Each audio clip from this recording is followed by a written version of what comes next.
विभाजन के उस दौर में बहुत कुछ खोकर भारत आना और यहाँ जीवन के हर क्षेत्र में उपलब्धियां हासिल करना ये सामान्य बात नहीं है।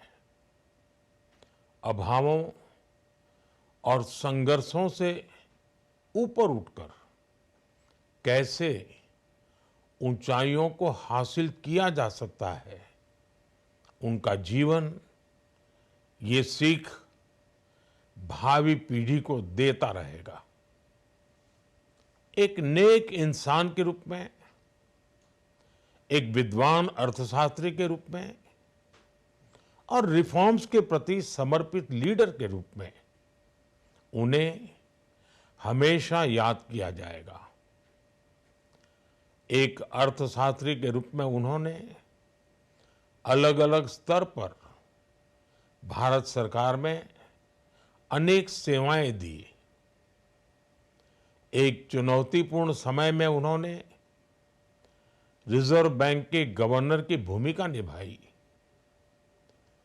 पूर्व प्रधानमंत्री भारत रत्न श्री पीवी नरसिम्हा राव जी की सरकार के वित्त मंत्री रहते हुए उन्होंने वित्तीय संकट से घिरे देश को एक नई अर्थव्यवस्था के मार्ग पर प्रशस्त किया। प्रधानमंत्री के रूप में देश के विकास में और प्रगति में उनके योगदान को हमेशा याद किया जाएगा। जनता के प्रति, देश के विकास के प्रति उनका जो कमिटमेंट था उसे हमेशा बहुत सम्मान से देखा जाएगा।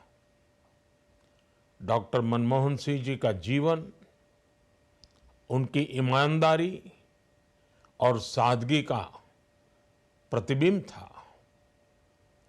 वो विलक्षण सांसद थे। उनकी विनम्रता, सौम्यता और उनकी बौद्धिकता उनके संसदीय जीवन की पहचान बनी। मुझे याद है कि इस साल की शुरुआत में जब राज्यसभा में उनका कार्यकाल समाप्त हुआ, तब मैंने कहा था कि सांसद के रूप में डॉक्टर साहब की निष्ठा सभी के लिए प्रेरणा जैसी है। सत्र के समय अहम मौकों पर वो व्हीलचेयर पर बैठकर आते थे, अपना संसदीय दायित्व निभाते थे।